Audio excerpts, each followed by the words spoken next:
गांव के लड़के की कहानी। यह कहानी है एक गांव के लड़के की। घर की मजबूरी और पैसों की कमी की वजह से वह दूर शहर काम करने के लिए जाता है ताकि वहां से वह कुछ पैसे कमा पाए जिससे उसका और उसके घर वालों का खर्चा पूरा हो पाए। वह लड़का काफ़ी दिनों तक काम की तलाश करता है और आखिरकार उसे काम मिल जाता है। वह लड़का अपना सारा काम पूरी ईमानदारी और मेहनत से पूरे दिन करता है। यह देखकर उसका मालिक खुश हो जाता है। अब 6 महीने तक ऐसे ही चलता है। 6 महीने बाद वह लड़का अपने मालिक को कहता है, अब मैं कुछ दिनों के लिए वापस अपने घर जाना चाहता हूँ।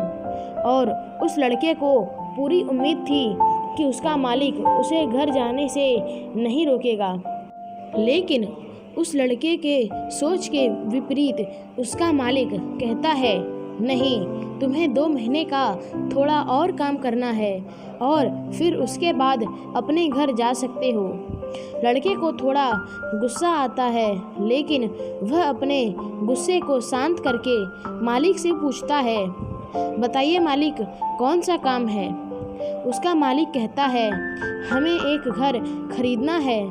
तुम पूरे शहर में घूमो और तुम्हें जो सबसे अच्छा घर लगे वह घर खरीद लो, और जैसे ही यह काम खत्म हो जाता है तुम वापस अपने घर कुछ दिनों के लिए जा सकते हो। यह सुनकर वह गांव का लड़का खुश हो जाता है और जल्दी जल्दी घर को खरीदने का काम खत्म कर देता है। वह मालिक के पास जाता है और कहता है, मालिक, मैंने सबसे अच्छा घर आपके लिए खरीद लिया है। मालिक हैरान हो जाता है और कहता है, सिर्फ 10 दिनों में तुमने अच्छा सा घर खरीद भी लिया?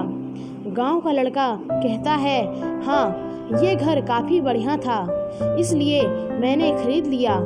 और कहता है कि क्या अब मैं अपने घर कुछ दिनों के लिए वापस जा सकता हूँ? मालिक कहता है, नहीं, तुम सिर्फ 2 दिनों के लिए अपने घर वापस जा सकते हो। गांव का लड़का कहता है, अरे मालिक, मुझे गांव जाने में ही 1 दिन लगेगा, तो कैसे भला मैं 2 दिनों में वापस आ जाऊँ? मुझे मेरे परिवार के साथ वक्त भी बिताना है। मालिक खुश होकर कहता है कि अब से तुम हमेशा अपने परिवार के साथ ही रहोगे। जो घर मैंने तुम्हें खरीदने के लिए कहा था वह घर तुम्हारे और तुम्हारे परिवार के लिए मेरे तरफ से एक तोहफा है। यह सुनकर वह गांव का लड़का खुश होने के बजाय मायूस हो जाता है और कहता है, अगर मालिक आपने मुझे पहले कहा होता कि यह घर आप मेरे लिए खरीद रहे हैं तो मैं थोड़ी और जानकारी प्राप्त करके इससे और अच्छा घर खरीदता। मालिक ने कहा, मैंने तुम्हें 2 महीने दिए थे और 10 दिन में खरीद कर तुमने तुम्हारा नुकसान किया है। इसी तरह जिंदगी में भी हमारे साथ यही होता है। कहानी में जो मालिक था वह असल में वक्त था और हमेशा वक्त जाने के बाद कहते हैं कि अगर मुझे पता होता तो मैं इससे भी अच्छा कर देता। इसलिए आप अभी ज़िंदगी में जो भी कर रहे हैं उसे पूरे जुनून और मेहनत के साथ कीजिए। क्या पता आज के काम जो कर रहे हो वो आने वाले समय में आपकी ज़िंदगी बदल दे।